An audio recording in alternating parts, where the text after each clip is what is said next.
5 ನಿಮಿಷದಲ್ಲಿ ಆಗೋವಂಥ ಸೂಪರಾಗಿರೋವಂಥ ತೆಂಗಿನಕಾಯಿ ಚಟ್ನಿನ ನಿಮಗೆಲ್ಲ ತೋರಿಸ್ಕೊಡ್ತೀನಿ ಬನ್ನಿ. Hi all, welcome back to Kanasu cooking YouTube channel. ಎಲ್ಲರೂ ಹೇಗಿದ್ದೀರಾ?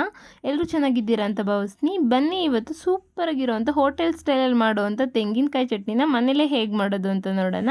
ನಾನಿಲ್ಲಿ ಒಂದು ಮಿಕ್ಸಿ ಜಾರ್ಗೆ ಸ್ವಲ್ಪ ಕಾಯಿ ತುರಿನ ಸೇರಿಸ್ಕೊತಾ ಇದ್ದೀನಿ. ಅಂದರೆ ಒಂದು ಓಳಲ್ಲಿ ಪೂರ್ತಿ ಕಾಯಿ ತುರಿನ ನಾನಿಲ್ಲಿ ಉಪಯೋಗಿಸ್ತಾ ಇದ್ದೀನಿ. ನಿಮ್ಮ ಮೆಜರ್ಮೆಂಟ್ ಎಷ್ಟು ಬೇಕೋ ಅಷ್ಟು ನೋಡಿಕೊಂಡು ಕಾಯಿ ತುರಿನ ಉಪಯೋಗಿಸ್ಕೊಳ್ಳಿ.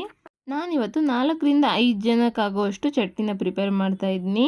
ನಂತರ 3ರಿಂದ 4 ಟೇಬಲ್ ಸ್ಪೂನ್ ಆಗುವಷ್ಟು ಹುರ್ಗಡ್ಲೆನ ತೊಗೊಂಡಿದ್ದೀನಿ. ಸ್ವಲ್ಪ ಕೊತ್ತಂಬರಿ ಸೊಪ್ಪನ್ನ ತೊಗೊಳ್ಳಿ. ಜಾಸ್ತಿ ಕೊತ್ತಂಬರಿ ಸೊಪ್ಪನ್ನ ಸೇರ್ಸೋಕೆ ಹೋಗಬೇಡಿ. 2 ಎಸಳು ಬೆಳ್ಳುಳ್ಳಿನ ತೊಗೋತಾ ಇದ್ದೀನಿ. ನಂತರ ಸ್ವಲ್ಪ ಹುಣಸೆಹಣ್ಣನ್ನ ತೊಗೋತಾ ಇದ್ದೀನಿ. ನಂತರ ಖಾರಕ್ಕೆ ತಕ್ಕಷ್ಟು ಹಸಿಮೆಣ್ಸಿನ್ಕಾಯಿನ ತೊಗೊಳ್ಳೋಣ. ನಾನಿಲ್ಲಿ ಸ್ವಲ್ಪ ಹಸಿಮೆಣ್ಸಿನ್ಕಾಯಿನ ಹಸಿ ಸ್ಮೆಲ್ ಹೋಗೋವರೆಗೂ ಬಾಡಿಸ್ಕೊಂಡಿದ್ದೀನಿ. ನಿಮಗೆ ಬೇಕು ಅಂತಂದರೆ ಹಾಗೇನಾದರೂ ಉಪಯೋಗಿಸ್ಕೋಬೋದು. ಹಸಿಮೆಣ್ಸಿನ್ಕಾಯಿ ಸ್ವಲ್ಪ ಬಾಡಿಸ್ಕೊಂಡು ಉಪಯೋಗಿಸೋದ್ರಿಂದ ಗ್ಯಾಸ್ಟ್ರಿಕ್ ಸಮಸ್ಯೆ ಅಷ್ಟಿರೋದಿಲ್ಲ, ಅದಕ್ಕೋಸ್ಕರ. ನಂತರ ರುಚಿಗೆ ತಕ್ಕಷ್ಟು ಉಪ್ಪು ಸೇರಿಸ್ಬಿಟ್ಟು ರುಬ್ಬೋದಕ್ಕೆ ಎಷ್ಟು ಬೇಕೋ ಅಷ್ಟು ನೀರು ಸೇರಿಸ್ಕೊಳ್ಳೋಣ. ನಂತರ ನುಣ್ಣಗಿದ್ನ ರುಬ್ಕೋಬೇಕು. ನೋಡಿ, ನಾನು ಈ ರೀತಿ ರುಬ್ಕೊಂಡಿದ್ದೀನಿ. ಕಲರೆಲ್ಲ ಎಷ್ಟು ಚೆನ್ನಾಗಿದೆ ಅಂತ. ಸೇಮ್ ಹೋಟೆಲ್ ಸ್ಟೈಲಲ್ಲೇ ಇರುತ್ತೆ ಈ ಚಟ್ನಿ.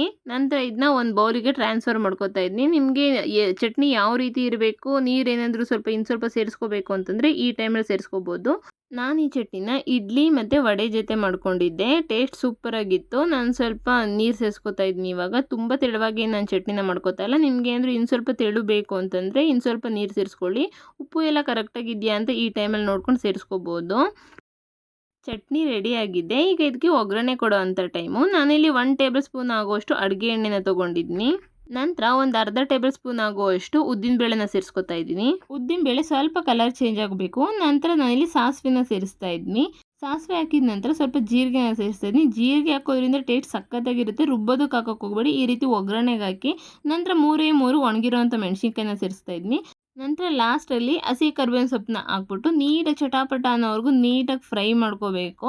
ಇದೆಲ್ಲ ನೀಟಾಗಿ ಫ್ರೈ ಮಾಡಿದ ನಂತರ ನಾವು ಚಟ್ನಿಗೆ ಇದನ್ನ ಸೇರಿಸ್ಕೊಂಡು ನೀಟಾಗಿ ಮಿಕ್ಸ್ ಕೊಟ್ಬಿಟ್ರೆ ಆಹಾ, ಒಳ್ಳೆ ಚಟ್ನಿ ರೆಡಿನೇ ಆಗೋಗ್ಬಿಡುತ್ತೆ. ದೋಸೆ ಜೊತೆ, ಇಡ್ಲಿ ಜೊತೆ, ಪೂರಿ ಜೊತೆ, ವಡೆ, ಚಿತ್ರಾನ್ನ, ರೈಸ್ ಬಾತು ಎಲ್ಲದಕ್ಕೂ ಬೆಸ್ಟ್ ಚಟ್ನಿ ಅಂತಲೇ ಹೇಳ್ಬೋದು. ಅಷ್ಟು ಚೆನ್ನಾಗಿರುತ್ತೆ. ಒಂದ್ಸಲ ಟ್ರೈ ಮಾಡಿ.